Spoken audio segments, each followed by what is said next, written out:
It's been predicted that car sales in China would begin falling this year, and they have. They just dropped by about 10%, 9.7%.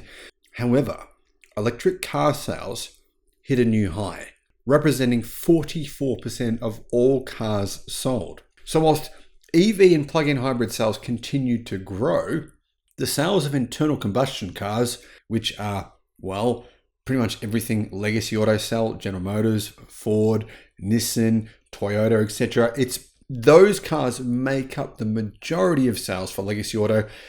Imagine what's happening to them. I mean, their inventories apparently, according to Reuters, they just keep on making cars and they can't sell them.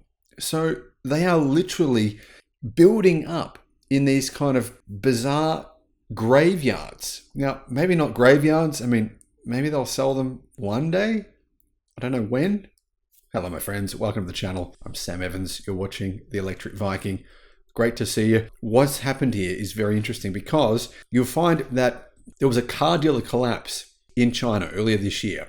Guangdong's Yonggao Group sold brands including Honda and other companies or other brands from Japan.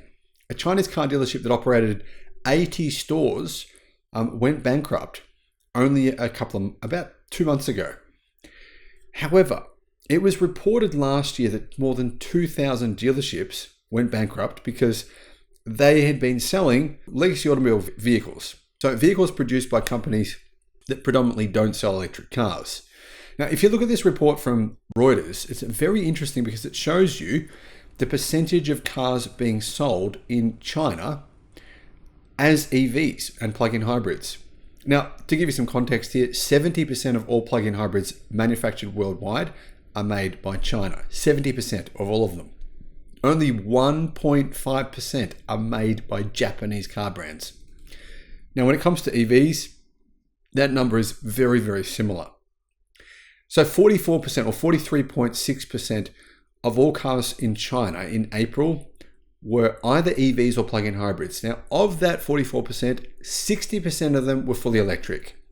So that means that 40% were plug-in hybrids. So of the new energy vehicles sold, clearly EVs are the dominant form. And plug-in hybrids, they're still very popular and their sales actually are growing very quickly, but EVs are clearly much more popular still in China. Now you can see this change has been very, very rapid. It hasn't happened slowly. It's like Tony Seba said, these changes in disruption, new technologies come along, the disruption happens very fast because China has been manufacturing electric cars now for quite a long time. I mean, really BYD's been actually selling EVs since about 2009, 2008. But have a look at this. January 2021. So really only 3 years ago, only about 7% of all cars sold in China were electric or plug-in hybrids. So only about 7% were plug-in vehicles. In the space of 3 years, it's gone from 7% to 44%. But in the last few weeks in China, that 44% was actually 48%. This is a very fast disruption. And a lot of people think a lot of legacy auto manufacturers, Volkswagen, for example, Ford, they say that EV sales are slowing down. But have a look at this China graph here. It shows you what actually happens. I think these legacy automakers should be looking at this graph to see how disruption works because they don't understand how disruption works. Yeah, it has peaks and troughs. There are slowdowns in demand, and all of a sudden, you get these new innovations. Prices come down as they have in China, and as they will outside of China. It's gonna smash the Australian car market over the next 12 to 24 months. I can tell you now, the Japanese automakers, American automakers, European automakers should be very concerned about what China's going to do to Australia. It's very similar to what they did in China. This kind of disruption that we're seeing here is exactly what will play out in Australia. Because Australia will be similar to China. We're getting all these Chinese car brands coming to Australia. We don't have an automotive industry, so there's no reason for us to have the chicken tax to actually tax vehicles from any particular country. So there's no taxes on Chinese EVs, there's no taxes on Chinese cars, meaning really Australia will be like little China in terms of its auto market. And what is really amazing, guys, is this. EV sales have actually grown 64% year on year in the world's biggest car market. nearly 1 in 3 cars sold worldwide is sold in China. And if EV sales have grown there by 64%, how long is it going to take until China hits 80%, 90%? I think it's only going to be a couple of years before that happens. And then how long will it take before Europe does the same? We see disruption is happening very quickly. And I think we're all getting confused by the media. Remember the media?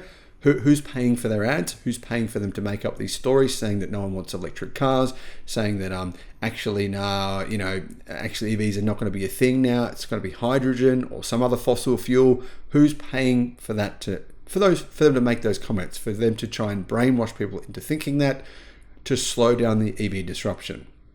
I don't think it really matters what happens there, because the technology is here. It's already here. It's in China at these prices. China are pushing these cars outside of the country, and it's only a matter of time before we start to see what Tony Seiber said. Electric cars are much cheaper to manufacture, and therefore they are cheaper to buy than internal combustion. We need about maybe 2 more years for that to happen. But when it does, this disruption we're seeing in China, we're seeing in Norway, we're seeing in Sweden, it's going to happen absolutely everywhere. And legacy automakers are going to be royally effed. Thank you for watching.